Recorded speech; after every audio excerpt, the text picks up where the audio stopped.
Hai, hari ini bersama dengan Cikgu Sylvia dalam membuat teknik mengarang karangan bahasa Melayu. Oke, selamat pagi semua. Apa kabar semua?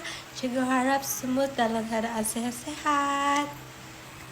Oke, yang pertama yang cikgu mau bersama dengan cikgu dalam teknik mengarang seperti dalam teknik mengarang kita seperti yang kamu tahu, pendahuluan, isi dengan penutup. Oke, selepas tu untuk bagi pendahuluan, cikgu akan gunakan teknik persoalan iaitu isu, huraian, kehendak soalan. Dalam kehendak soalan tu kamu akan gunakan persoalan.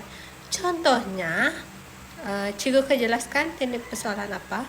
Teknik persoalan seperti memulakan soalan dengan menarik minat pembaca. Contohnya, mengapakah amalan membaca dapat membantu dalam membina karangan yang cemerlang? Okey, ini adalah contoh lain yang cikgu terapkan teknik persoalan dalam karangan. Jadi cikgu pilih tajuk kebaikan amalan menabung.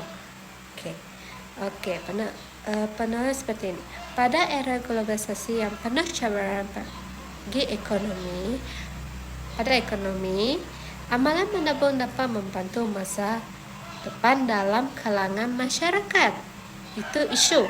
Lepas tu, huraian. Menabung dapat membantu kewangan dengan terurus dan teratur bagi persediaan awal untuk menghadapi keperluan pada masa depan. Okey, ini teknik persoalan tadi. Untuk kehendak soalan, cikgu masukkan dalam pendahuluan kehendak soalan. Apakah kebaikan amalan menabung terhadap masyarakat? Okey, dalam ini pembaca akan merasa ingin tahu untuk membaca karangan kita.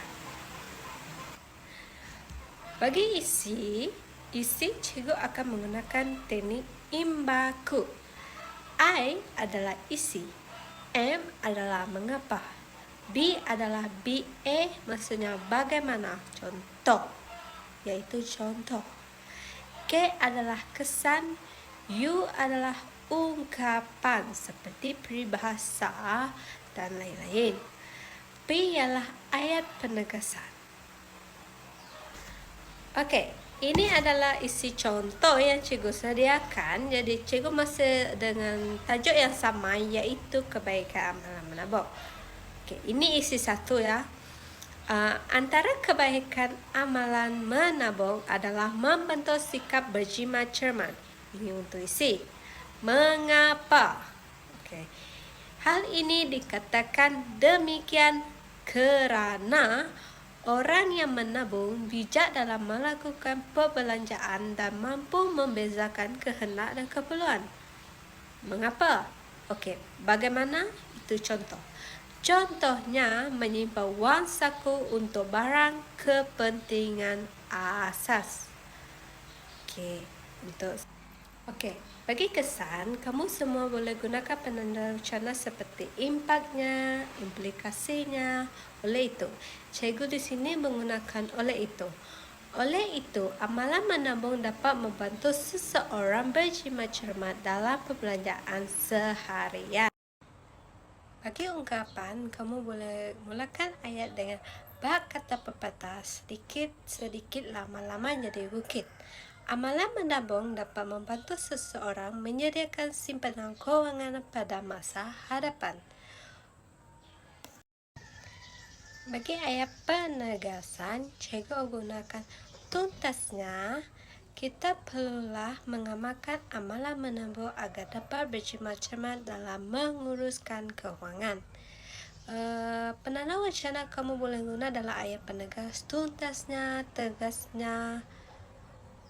Itu sajalah.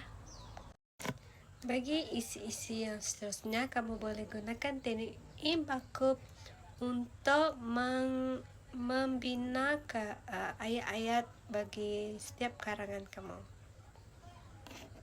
Di penutup, cikgu akan gunakan teknik rupacaha, yaitu ru untuk rumusan, PE untuk pandangan, CE untuk cadangan, HE untuk harapan.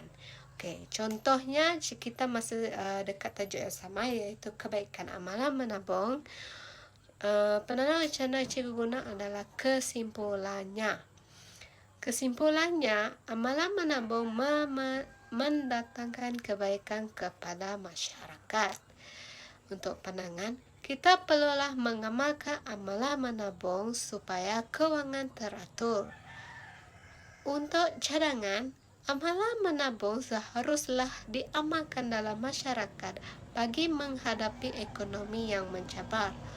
Untuk harapan, oleh itu, amalan menabung dapat dijadikan sebagai budaya yang positif bagi masa depan yang terjamin.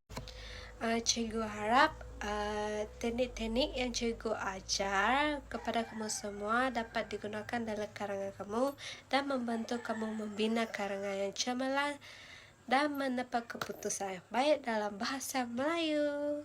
Terima kasih semua kerana menonton